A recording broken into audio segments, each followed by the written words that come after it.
Hi, everyone, and welcome to a special BELA Asks episode of the Ethicast. I'm your host, Bill Coffin. As longtime members of the Business Ethics Leadership Alliance, or BELA, know, we offer a special concierge service whereby BELA members who have any questions at all about ethics and compliance can send them to us, and then our internal experts will provide an answer and/or direct them to a helpful resource for more information. Some of these concierge requests are fairly specific to a particular company's needs, but many of them represent larger themes facing BELA members.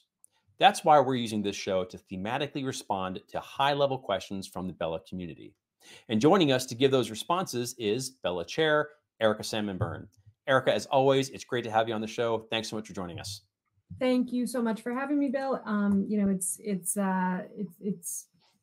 I apologize to all of you out there who have listened to this whole series and are getting sick of hearing me say this part of it, but it remains true. We get so many of these requests, hundreds and hundreds of concierge requests every year. And so if we don't take a step back and look at the themes and think to ourselves, wow, I bet there are other people out there with that question, then shame on us. So I'm delighted to be here and to continue this tradition of sharing with the community. What are the outcomes that companies should be looking for when it comes to things like investigation close times and post-investigation follow-up? I've once heard investigations kind of referred to as it's kind of like a party. Like everybody wants to do it and plan it, but nobody wants to clean up after. So the post-investigation thing seems to be just as much as a vital part of success as any other part of it.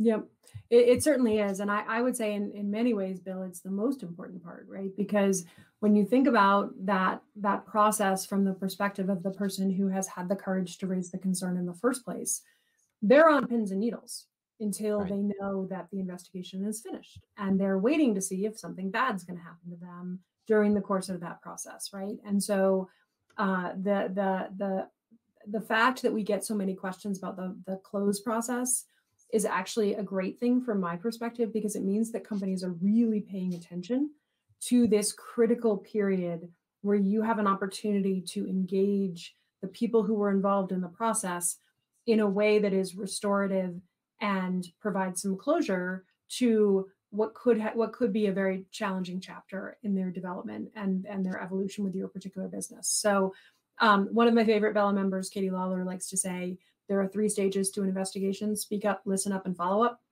And all 3 stages are incredibly important, right? So making sure employees are comfortable raising their hand and saying, hey, I saw something, I don't think it's cool. Making sure that the channels to which those things are raised are ready for, hey, I don't think it's cool, right? So whether it's your manager, it's your HR business partners, it's the compliance team, it's the hotline, even though, as you and I both know, Bill, from our culture data, the hotline is a fraction of what comes in, right? The vast majority of it is coming in through other channels. But making sure that those channels are ready to listen up and to flow that information where it needs to go. And then follow up, right? And follow up is not just during the course of the investigation. Follow up's also at the end, right? Follow up is your opportunity to say thank you to the employee who raised a concern. Thank you to the witnesses who participated.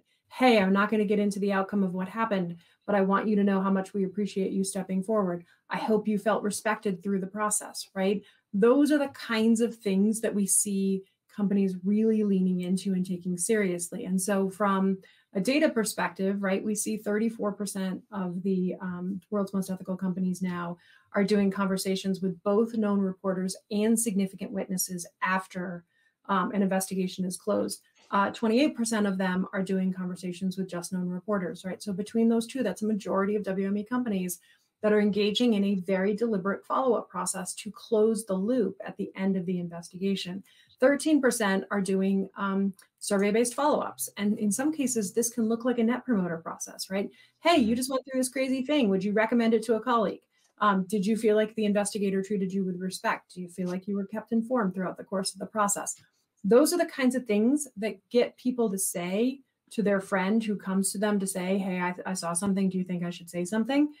Those are the kinds of steps that get that person to say, yes, you should, because I did and it was okay. And that informal, sort of culture creating activity, that is why follow-up matters.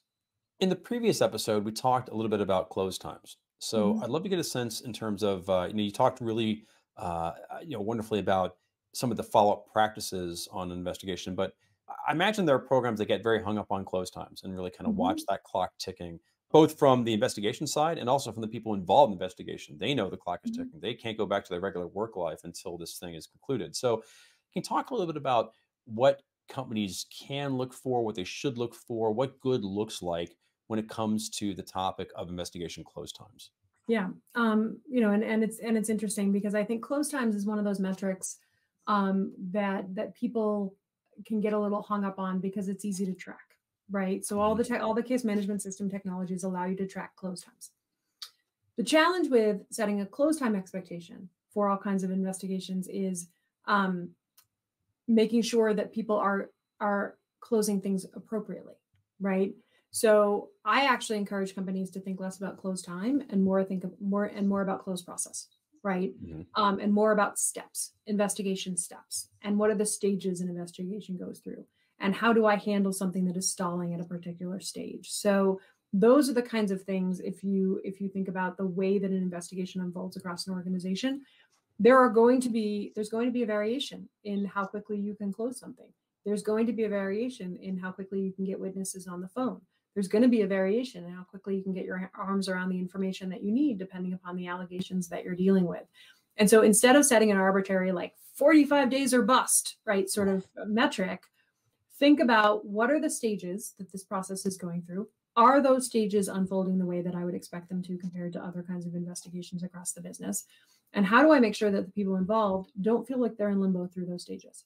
Because it's as much about that communication cadence as it is about anything else. Because look, if an investigation takes 60 days because two of the key witnesses are on paternity leave, that's not inherently a bad thing, right? As long as you're communicating with the person who raised the concern to say, look, I get it, you're in limbo. I get it, you're frustrated. We can't get to the witnesses we need to talk to until everybody's back in the office. We'll get back to you as soon as you can. And building that flexibility into the process to put the people involved at the center of the process is more important than arbitrarily setting a 45 days or bust kind of metric. I could not agree more. But Erica, thank you so very much for joining us on the Ethicast today to lend your insights and your experience and understanding to these topics.